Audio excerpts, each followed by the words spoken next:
पहले अपनी जगह पे बैठ जाए। हमारा EPS 95 आंदोलन, हमारा EPS 95 समाज परिवर्तन। किसी बुजुर्ग के गले में तख्ती है और किसी के कांपते हाथों में बैनर पोस्टर।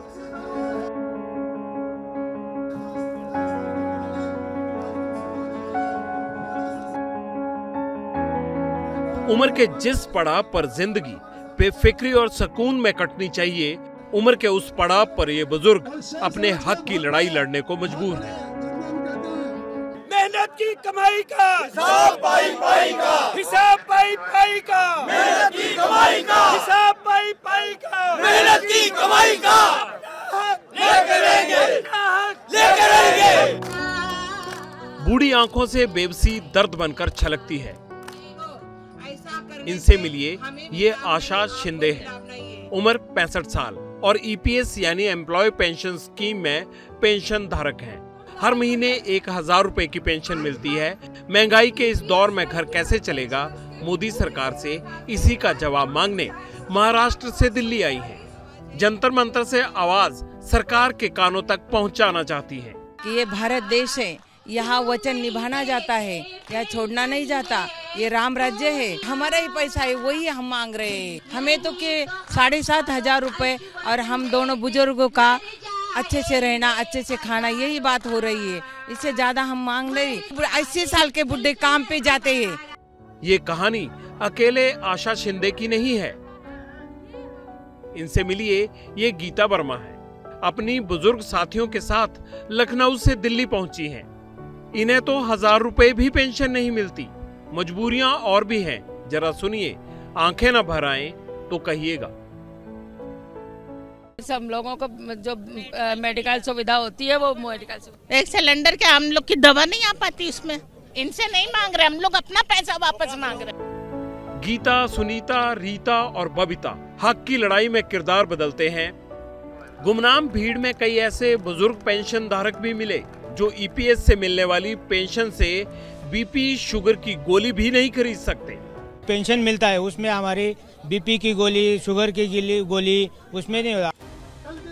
EPS 95 संघर्ष समिति करीब 1 दशक से पेंशन की लड़ाई लड़ रही है। प्रधानमंत्री नरेंद्र मोदी से कई बार इन्हें पेंशन बढ़ाने का आश्वासन भी मिला। ये तस्वीर 4 मार्च 2020 की है। NSE संघर्ष समिति के अध्यक्ष अशोक राउत तब सीधे PM से मिले थे। ये मुलाकात मथुरा की सांसद हेमा मालिनी ने करवाई थी, लेकिन वायदा आज भी अधूरा है। 5 राज्यों के इलेक्शन के बाद मोदी जी ने दहाड़ के कहा कि मेरी गारंटी, मैं जो वादा करता हूँ वो पूरा करता हूँ। प्रकाश जावड़ेकर ने पेंशन 1000 क्या भीख है, 2013 से 2023 आ गया। ये कैसा वादा प्रधानमंत्री का? पेंशन धारकों में इतनी नाराजगी आखिर क्यों है? और EPS 95 संघर्ष समिति के बैनर तले बुजुर्ग कर्मचारी सरकार से मांग क्या रहे हैं? पहली मांग, EPS 95 यानी एम्प्लॉयज पेंशन स्कीम 1995 के तहत आने वाले कर्मचारियों की न्यूनतम पेंशन 1000 रुपए से बढ़ाकर 7500 रुपए की जाए। दूसरी मांग, पेंशन बढ़ोतरी के साथ TA और DA का भी भुगतान सरकार करे। तीसरी मांग, पेंशन धारकों को मेडिकल सुविधाएं दी जाएं। एक और पहलू बड़ा दिलचस्प है। इसका सीधा संबंध हर उस कर्मचारी से है जो EPFO यानी एम्प्लॉय प्रोविडेंट फंड अपनी सैलरी से कटवाता है। मई 2015 में मोदी सरकार ने भी EPS 95 के पुराने नियम को ही जारी रखा था। पेंच कहां फंसा है, अब ये जान लीजिए।